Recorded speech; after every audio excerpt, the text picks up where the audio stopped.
सुप्रभात बच्चों, मैं निमिषा आज की ऑनलाइन क्लास में आप सबका स्वागत करती हूँ। पिछले वीडियो में हमने सीखा था हिंदी सुरभि 2 का 5वां पाठ। पाठ का नाम था शेख चिल्ली गया दूध लाने। इस वीडियो में हम इस पाठ का स्वाध्याय सीखेंगे। सबसे पहले है कठिन शब्द। कठिन शब्द में पहला है जल्लाकर। जल्लाकर यानी खींच कर। फिर है पेंदी। पेंदी यानी लोटे अथवा अन्य बर्तनों के नीचे की तली। फिर है श्रुत लेखन। श्रुत लेखन यानी सुनकर लिखना। पहला है शेख चिल्ली, दूसरा है अम्मी, फिर है बाजार, आगे है जल्लाकर, फिर है बेवकूफ़ी, आगे है पेंदी। अगला प्रश्न है मौखिक प्रश्न। उसमें पहला प्रश्न है शेख चिल्ली किस बात से खुश था। तो शेख चिल्ली इस बात से खुश था कि आज उसको अम्मी ने उसे कुछ काम दिया है। दूसरा है लोटे में कितने रुपये का दूध आया। तो लोटे में है वो 10 रुपये का दूध आया।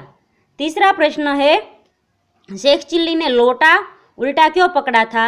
शेख चिल्ली ने लोटा इसलिए उल्टा पकड़ा था कि एक 10 रुपये का दूध है वो लोटे में भरा था और दूसरे 10 रुपये का दूध लेना बाकी था, इसलिए लोटा उल्टा करके लोटे की पेंदी में 10 रुपये का दूध डलवाया था, इसलिए उसने लोटा उल्टा पकड़ा था। आगे का प्रश्न है नीचे दिए गए प्रश्नों के उत्तर लिखिए। पहला प्रश्न है शेख चिल्ली कौन था। तो बच्चों शेख चिल्ली मूर्खों का राजा था। फिर दूसरा प्रश्न है शेख चिल्ली की अम्मी ने उसे कितने रुपये दिए। तो शेख चिल्ली की अम्मी ने उसे 20 रुपये दिए। आगे का प्रश्न है अम्मी ने शेख चिल्ली से क्या मंगवाया। तो अम्मी ने शेख चिल्ली से दूध मंगवाया। आगे का प्रश्न है शेख चिल्ली किस बर्तन में दूध लेने गया। तो शेख चिल्ली है वो लोटे में दूध लेने गया। आगे है वाक्य पूरे कीजिए। पहला वाक्य है शेख चिल्ली तुरंत एक लोटा लेकर बाजार चल पड़ा। दूसरा वाक्य है दूध वाला लोटे में दूध डालने लगा। तीसरा है मेरे पास तुम्हें समझाने के लिए समय नहीं है। चौथा प्रश्न है शेख चिल्ली ने दूध वाले से लोटे की पेंदी में दूध डालने के लिए कहा।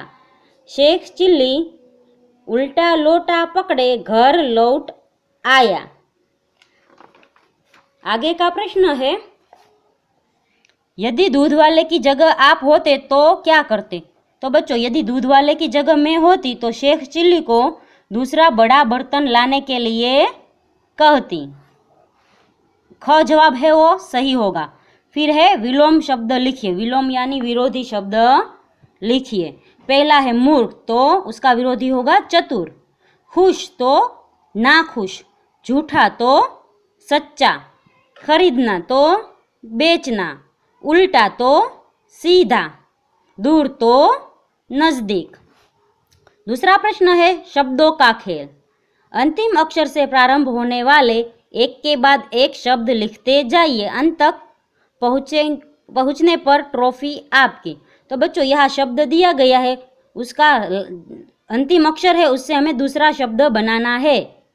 जैसे यहाँ दूध है तो ध का ध न का न दी, फिर दी से होगा दी ल से होगा लड़का, का से होगा काम, म से होगा म का न से होगा न म क। आगे का प्रश्न है माप बताइए। तो बच्चों हमें माप बताने हैं। यहाँ पे है किलो का, लीटर का और मीटर का। हम बाहर खरीदी करने जाते हैं तो कौन सी वस्तु हमें किलो में मिलती है, लीटर में मिलती है या मीटर में मिलती है, वो हमें लिखना है। पहला है आलू, तो आलू हम किलो के भाव से लेते हैं।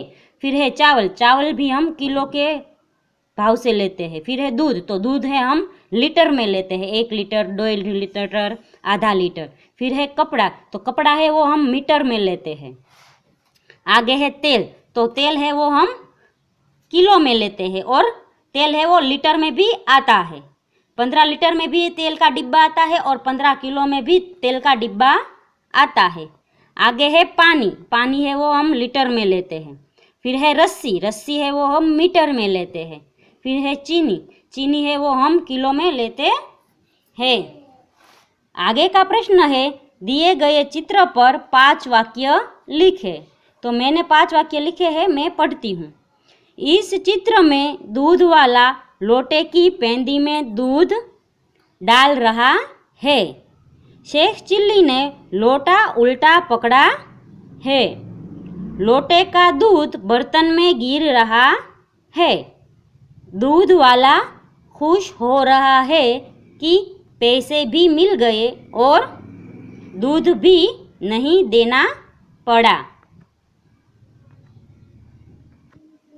आगे का प्रश्न है, पहचानिए। दिए गए बर्तनों के नाम पहचानिए और लिखिए। हमें इन सभी बर्तनों के नाम गुजराती में आते हैं, हमें इन सभी बर्तनों के नाम हिंदी में लिखने हैं। तो सबसे पहले है पतीली, जिसे हम तपेली कहते हैं। फिर है थाली, फिर है डिब्बा, आगे है गिलास, फिर है कुकर और फिर है कड़छी, आगे है लोटा और फिर है कीटली। आगे का प्रश्न अपठित गद्यांश है। अपठित गद्यांश यानी जो हमने पहले पढ़ा नहीं है ऐसा गद्यांश। गद्यांश यानी एक पैराग्राफ जो पूरा पाठ नहीं है पर एक पाठ का अंश है, इसे हम गद्यांश कहते हैं। पाठ को हम गद्य भी बोल सकते हैं। तो यहाँ पे एक पैराग्राफ दिया है, इसमें से नीचे 4 सवाल पूछे गए हैं। वो चारों सवालों के हमें पैराग्राफ पढ़ के जवाब देने हैं।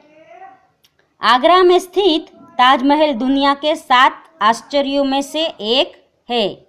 इसे मुगल बादशाह शाहजहां ने अपनी बेगम मुमताज़ महल की याद में बनाया था। ताजमहल के बनने में 20 साल लगे थे। यह सफ़ेद संगमरमर से बना है। इसकी सुंदर कलाकारी देखकर लोग दंग रह जाते हैं। तो बच्चों, इसमें से कुछ सवाल पूछे गए हैं, हमें सवाल के जवाब देने हैं। पहला सवाल है, ताजमहल किसने बनवाया था? तो ताजमहल वो शाहजहां ने बनवाया था। ताजमहल किसकी याद में बनवाया गया था? तो ताजमहल है वो मुमताज़ की याद में बनवाया गया था। फिर है, ताजमहल बनने में कितना समय लगा? तो ताजमहल बनने में 20 साल लगे थे। आगे का प्रश्न है, ताजमहल देखकर लोग दंग क्यों रह जाते थे? क्योंकि ताजमहल है वो सफ़ेद संगमरमर से बना है और इसकी कलाकारी देखकर लोग दंग रह जाते हैं। तो बच्चों, यह पाठ है वो यहाँ ख़त्म होता है। आगे के वीडियो में हम है वो 6ठा पाठ सीखेंगे। पाठ का नाम है सब्जी ले लो सब्जी। तब तक के लिए गुड बाय, अपना ख्याल रखिएगा।